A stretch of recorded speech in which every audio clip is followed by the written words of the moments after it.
Guni-Guni TV.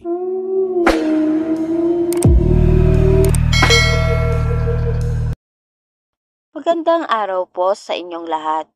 Sana maibigan nyo ang kwentong ibabahagi ko sa inyo. Ako po si Amelia, 32 years old. Sanggol pa lang daw kami ng aking kakambal ay pinaumpon na kami ng aking nanay. Inampon ako na mag-asawang Teodoro at Lisa at ang kakambal ko ay dinala sa Cagayan. Inampun raw ito na mag-asawang mayaman. Mabait ang nakagisnan ko mga magulang. Pinag-aral nila ako at tinuring na parang isang tunay nilang anak. Nang inampun nila ako, ay mayroon silang 2 anak na lalaki.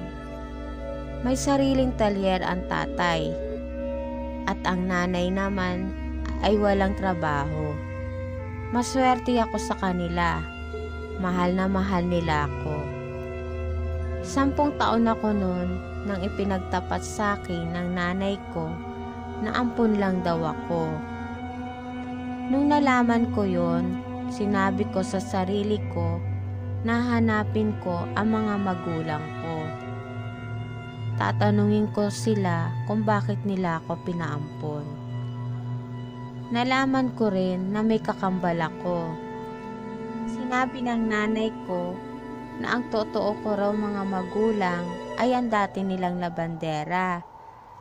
May nobyo raw ito na isang jeepney driver.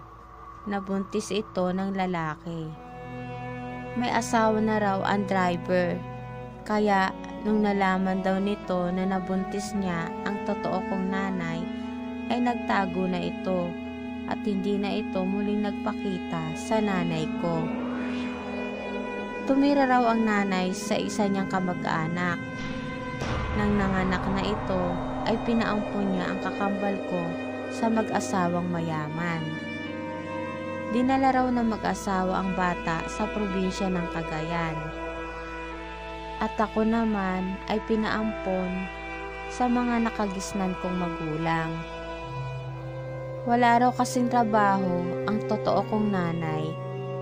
Wala raw itong kakayahan na alagaan kami ng kakambal ko.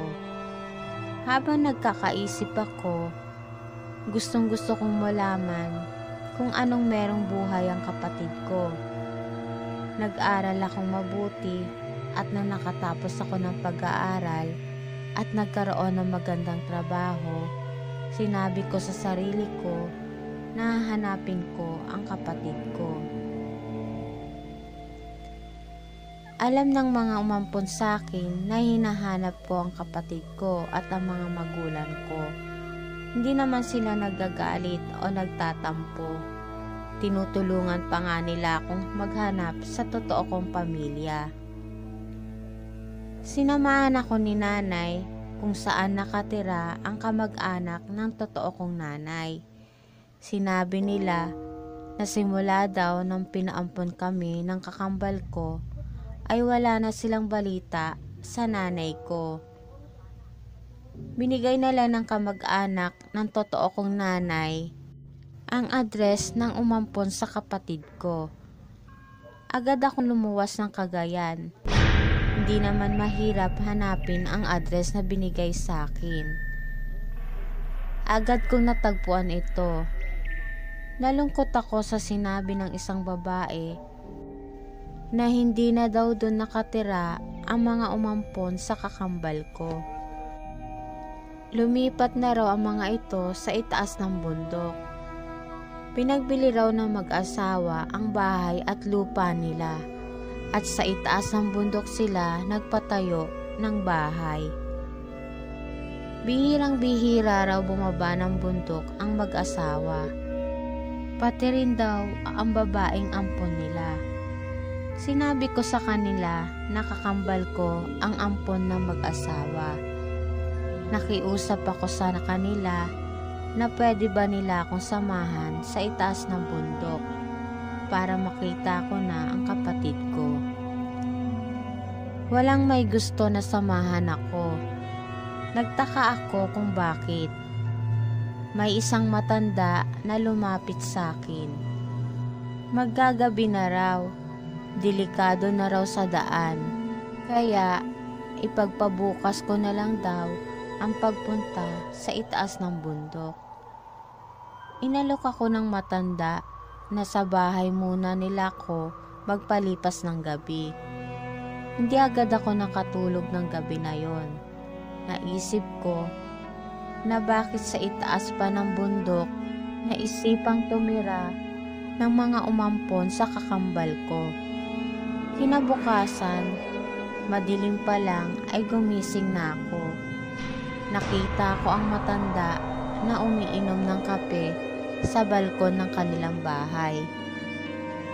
Kwento sa akin ng matanda na may sikreto raw na tinatago ang mag-asawang umampon sa kapatid ko. Kinabahan ako sa sinabi ng matanda. Bago ako umalis, binigyan ako ng matanda ng isang kwintas.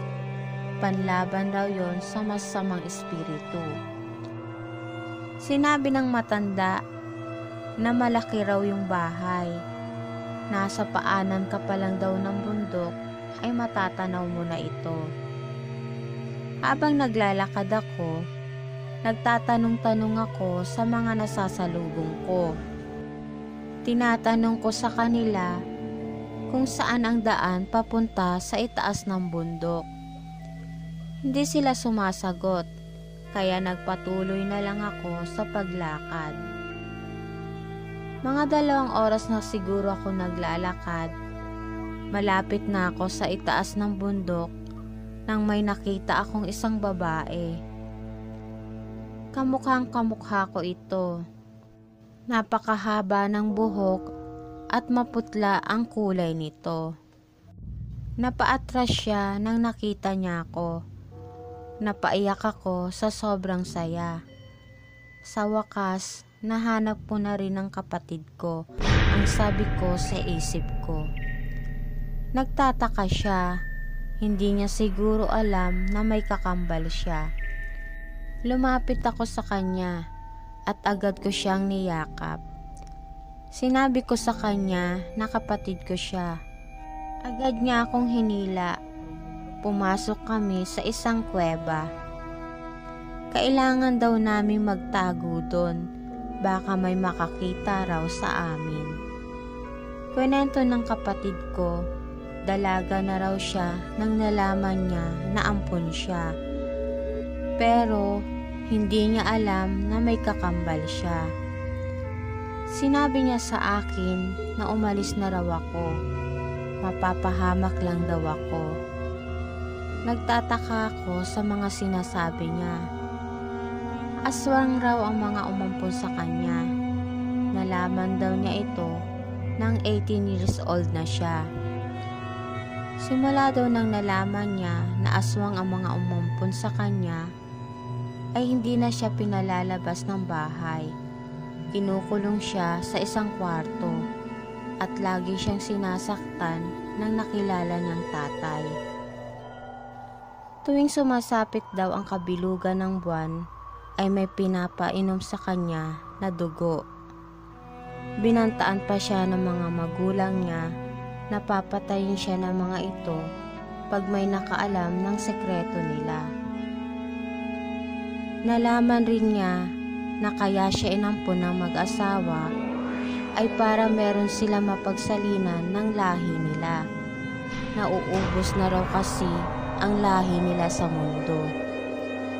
Nangilabot ako sa kwento ng kapatid ko. Lalo ako nangilabot nang sinabi ng kapatid ko na aswang na rin daw siya. Tuwing sasapit daw ang kabilugan ng buwan, ay naghahanap siya ng dugo ng tao at nagbabago rin ang kanyang anyo. Niyakap ko siya ng mahigpit, umiiyak siya.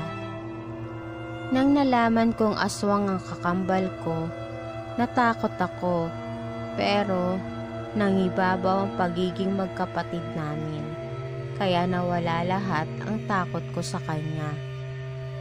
Awang-awa ako sa sinapit niya. Pinilit ako ng kapatid ko na umuwi na raw ako hanggat maliwanag pa at wag na raw akong babalik kahit kailan. Sinabi ko sa kanya na ipapagamot ko siya.